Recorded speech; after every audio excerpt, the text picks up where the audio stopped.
Hey YouTube, this is New York Half-Ass Prepper here. Uh, Today's video is about squibs, loading squids and clearing squibs from your barrel.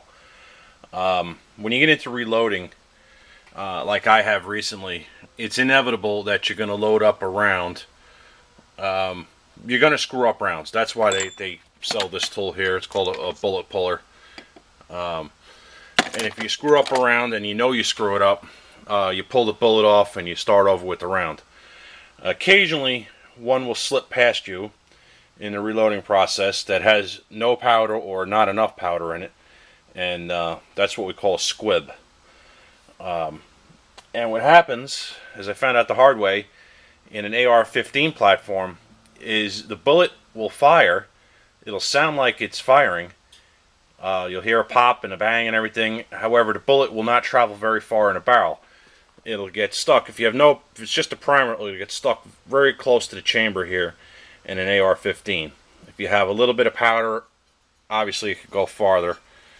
But if you have no powder, which is very good about the AR-15 platform, about at least my particular rifle, I don't know if it's true for all of them, the rifle will not chamber the next round.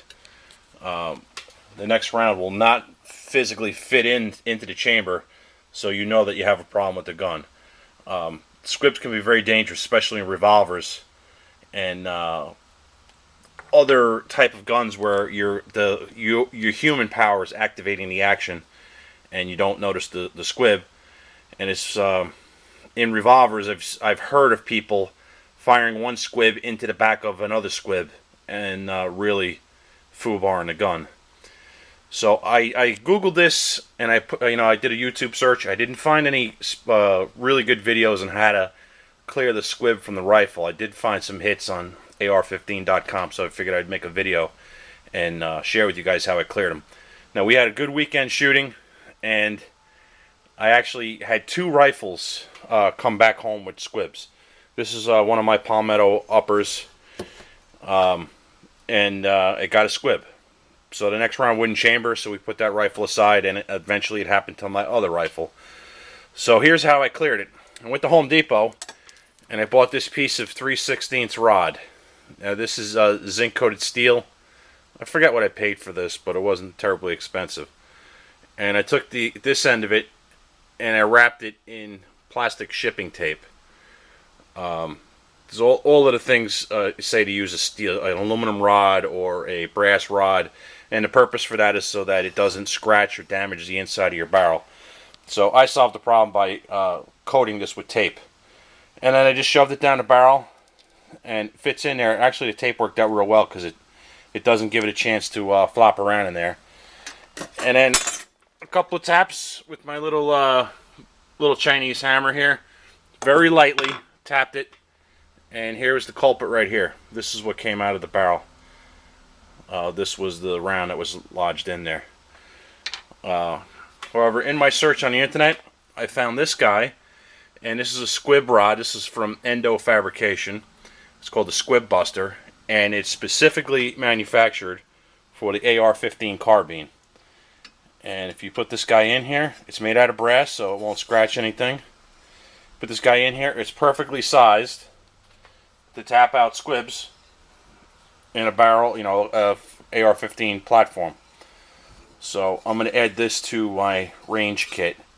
So actually I have two range bags. I have one bag that kind of stays in the car with tools and stuff that you don't really need at the range, and this is going to go in that bag. So that's my take on clearing a squib. If you got any questions or comments, I'll put the link for this. This is $9, I think. $9.95, so it wasn't a terribly big investment. This was ridiculously cheap. You can go with this. You can cut this with a hacksaw where you need it to be cut, and you can customize it. I've heard guys try to put like a little, they drill out a little chamfer here so they can catch the point of the bullet, on the 223 bullet. But for whatever rifle platform, you might have to upsize the rod if you're shooting a larger caliber. So reloaders beware. I mean, double, triple check your loads before. See, I'm using a not quite progressive press, but when you get in the groove, what happens with this particular press is when this powder measure moves back and forth, sometimes it gets hung up and it leaves the round without any powder.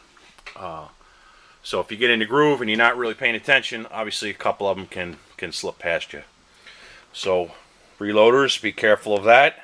And irregular shooters, it could happen to you with commercial ammunition. However, it's very rare. It's in my shooting career, it's never happened to me, but it could. You could have a round leave the factory without powder in it.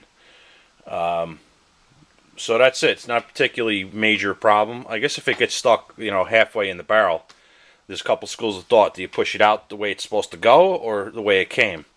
Most people say the way it's supposed to go if it's stuck up here, but down by the chamber it's easier. Just tap it back into the chamber. A couple of taps and they came right out.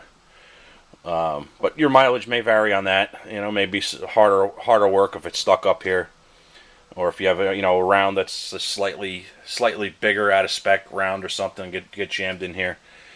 So that's it. Any questions or comments? Put them down below, and I am out of here.